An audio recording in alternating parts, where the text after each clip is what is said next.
My name is Lynn Lewis. And today we will be discussing one of the hottest topics in American politics today. Weed, dope, ganja, formerly known as marijuana. Marijuana is actually a polarizing topic for a number of reasons, but it's clear that the evidence will show that actually it should be legalized.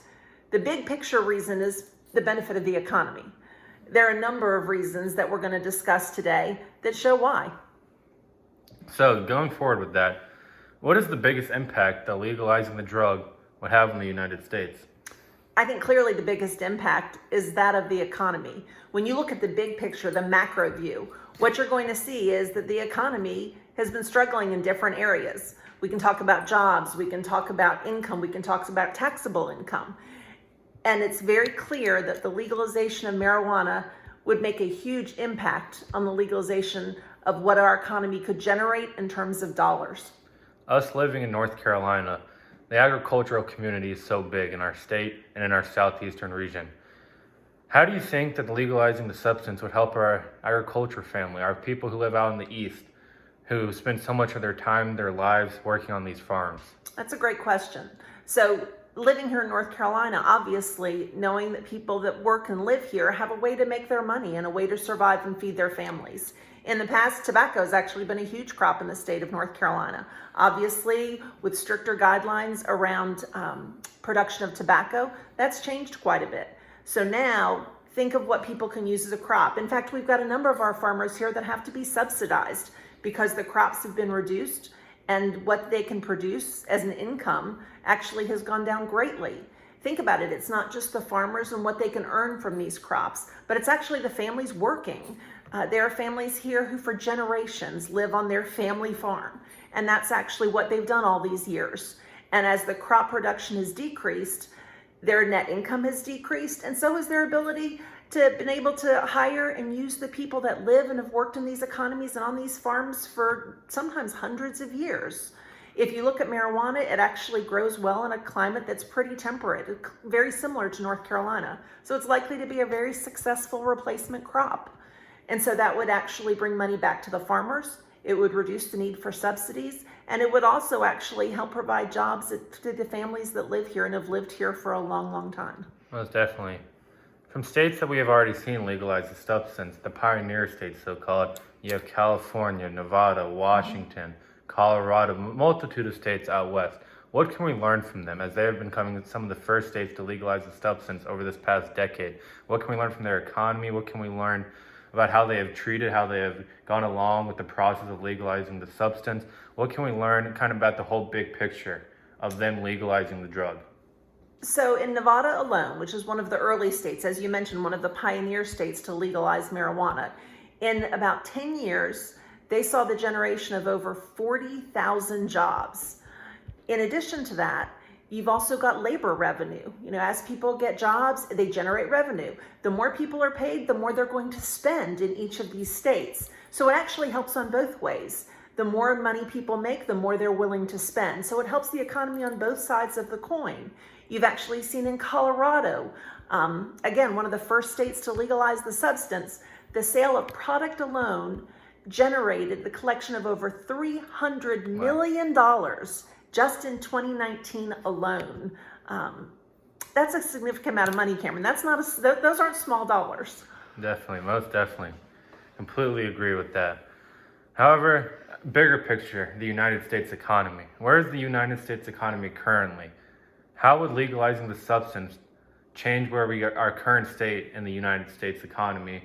Kind of would it benefit? How would it move the economy kind of from where we're currently standing today?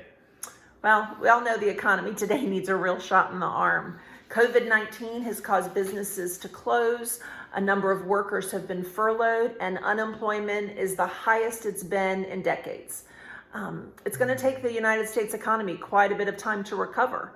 And I think the legalization of marijuana would actually be a huge shot in the arm to an economy that needs help. You've got an economy that's floundering. You've got people that are discouraged, and you've got a number of people that aren't sure their jobs will come back. Certainly some restaurants will close. Some of the small mom and pop shops won't be able to reopen. Some individually owned stores are going to get hit. So now we're talking about bringing in something that can generate hundreds of millions of dollars. in an economy where it's going to take years for us to recover from everything that's happened. The numbers have been significant that they've shown, and you can look from both the macro view, which is the owning of the business, so it generates taxable revenue. That goes directly, obviously, to help the government. It also goes to hiring sales staff. There's quite a large sales team that will go on with it. And then there's also the benefit to the people, right? People now have jobs that have been generated, and that helps the economy as well. Definitely. One of the other subtopics of legalizing the substance comes with our judicial branch, kind of the legal process behind it. I mean, right up there in DC, home of our United States government, our home of the political systems. The District of Columbia's police chief, Kathy Lanier, even quoted, all the marijuana arrests, all that they do is make people hate us. They aren't gonna attack a cop. They're just gonna eat a bag of chips and relax. Alcohol is a much worse problem. Would you agree with her statement? And how would legalizing weed help these so-called criminals? So it's really hard to argue if the police chief of a place such as the District of Columbia, that's so large and certainly sees a lot of action, is arguing in the benefit of the legalization of marijuana. But the studies have also backed her up. So the majority of studies have shown that people who smoke marijuana are not violent offenders. They're people that are fairly laid back, and yet you look at the number of people that have been brought in for marijuana charges, and it's significant. It's significant for a number of reasons. One being the fact that it's not evenly distributed. So studies show that whites and blacks tend to be equal smokers of marijuana, about on the number side. And yet 40% more of those arrested for marijuana usage tend to be people of color. The secondary problem is the fact that our court systems are overcrowded. So we've got violent offenders, we've got people in gangs, we've got real problems that are facing American communities, and they're actually having to struggle because the courts can't get through these cases quickly enough. There's a huge backlog, and a number of these cases are marijuana possession charges. So these aren't possession charges that have caused violent actions. These are just because people are having to enforce the laws. Marijuana usage is high, and so it's actually bogging down the court systems quite a bit. And then you take that one step further and you look at the jails. The overcrowding within the jails is significant. And so you're putting these people in there, so maybe violent offenders aren't having their day in court as quickly.